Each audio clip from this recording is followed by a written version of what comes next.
नमस्कार दोस्तों। Indian polity के अध्याय भारतीय संविधान के निर्माण के भाग 2 में आपका स्वागत है। देखिए, हमारे आज के सब टॉपिक्स होंगे enactment of constitution, enforcement of the constitution, suggestion committee of Indian national Congress and criticism of the constitution assembly. उससे पहले हमने कल डिस्कस किया था उसके बारे में थोड़ा सा जान लेते हैं, आपको रिवाइज हो जाएगा। कल हमने देखा था कि जो संविधान सभा थी उसकी मांग कब उठी तथा उससे संबंधित जो भी प्रस्ताव अंग्रेजी शासन ने रखे थे उनके बारे में जाना था। इसमें था सबसे पहले जो 1934 में एम.एन. राय जी ने संविधान सभा की मांग को उठाया था। उसके बाद 1940 में अगस्त प्रस्ताव के द्वारा ब्रिटिश गवर्नमेंट ने सैद्धांतिक रूप में संविधान सभा के निर्माण की बात को स्वीकारा था। 1942 में क्रिप्स मिशन आया था एक प्रपोजल के साथ, लेकिन मुस्लिम लीग ने इसको ठुकरा दिया था और 1946 में पहले कैबिनेट मिशन ने एक ऐसा प्रपोजल रखा जिसने सभी पार्टियों को सेटिस्फाई कर दिया था। कंपोजिशन, उसके बाद था कंपोजिशन ऑफ कॉन्स्टिट्यूशन असेंबली। उसके बाद हमने वर्किंग को देखा था कि 9 दिसंबर 1940 को इसकी सबसे पहली मीटिंग हुई थी। डॉक्टर राजेंद्र प्रसाद जी को प्रेसिडेंट चुना गया था तथा सबसे इम्पोर्टेंट 13 दिसंबर 1940 को जवाहरलाल नेहरू जी ने ऑब्जेक्टिव रिजोल्यूशन को प्रस्तुत किया था। उसके बाद हमने इंडिपेंडेंट एक्ट 1947 से जो कॉन्स्टिट्यूशन असेंबली में जो 3 चेंजेस आए थे उनके बारे में देखा था तथा साथ ही हमने ये देखा था कि उस समय जो संविधान सभा थी उसने 2 कार्य किए थे। एक भारत के लिए संविधान बनाने का तथा दूसरा जो नॉर्मल एक संसद की तरह भी कार्य किया था, जो उस समय इंडिया के लिए कानून बनाने का भी कार्य करती थी।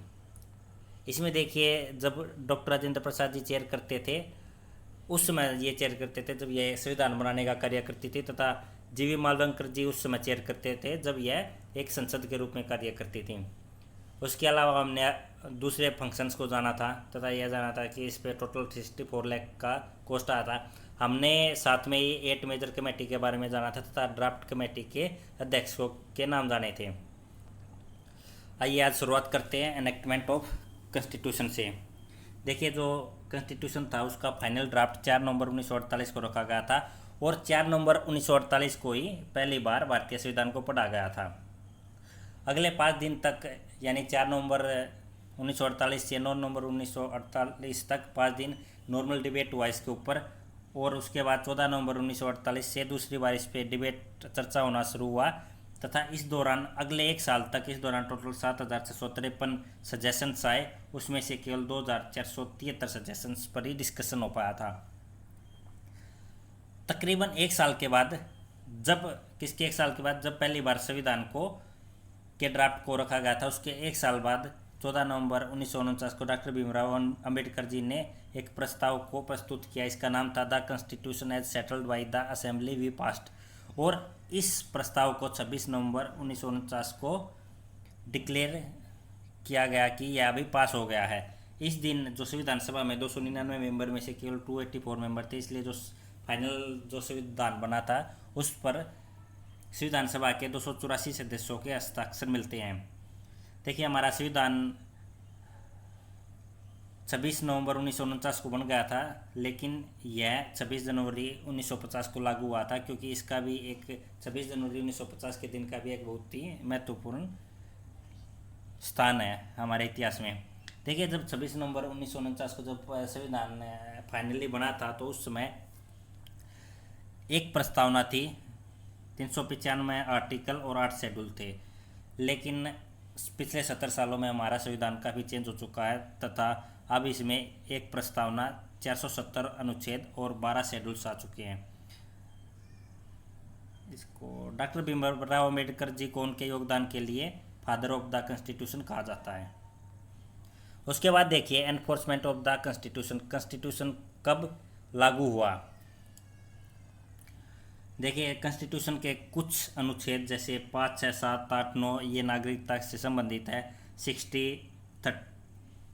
324, 366, 367, 379, 380, 388, 391, 392 एंड 393 ये जो अनुच्छेद थे ये 26 नवंबर 1949 को ही अपने पार्टों में लागू हो गए थे।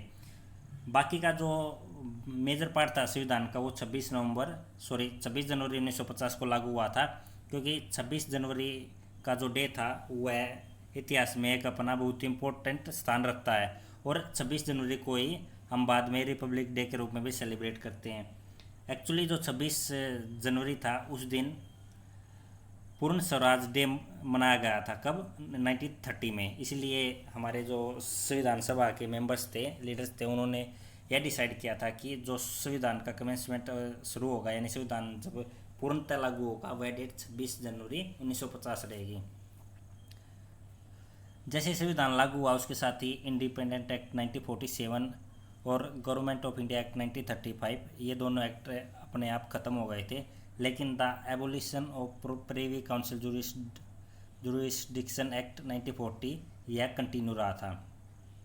देखिए ये जो गवर्नमेंट एक्ट 1935 था, इसके द्वारा हमारा संविधान बनने से पहले जो हमारे देश का कानून था वो प्रशासन इसी एक्ट के द्वारा चलता था, तथा इंडिपेंडेंट एक्ट ने जो भारत को दो पार्टों में डिवाइड किया था। इसी के साथ जैसे जैसे संविधान सभा का फॉर्मेशन हुआ था, उसी के पैरेलली इंडियन नेशनल कांग्रेस की भी एक सजेशन कमेटी थी, और ये सजेशन कमेटी 8 जुलाई 1946 को फॉर्म्ड हुई थी। और इसका क्या काम था? इसका उद्देश्य था कि जो संविधान सभा उसके लिए यह मटेरियल को प्रिपेयर कर सके। बेसिकली जो resolution objective resolution Nehru ji ने पास किया था वो इसी कमेटी की देन बताया जाता था। इस कमेटी ने जो कांग्रेस की जो सजेशन कमेटी थी उसने 2 बार बैठकें की, एक बार न्यू दिल्ली में 20 से 22 जुलाई तथा दूसरी बार इसने मुंबई में बैठकें की, और ये दूसरी बार जो बैठक थी वो थी 15 से 17 अगस्त 1946 को। देखिए एक अमेरिका के संविधान विशेषज्ञ हैं, वो उनका नाम है ग्रेनविल ऑस्टिन, वो बोलते हैं कि it was the Congress expert committee that set India on the road of her present constitution. इनका कहना यही है कि जो आज हमें संविधान मिला है उसमें जो ये सजेशन कमेटी थी कांग्रेस की, इसका बहुत बड़ा योगदान था।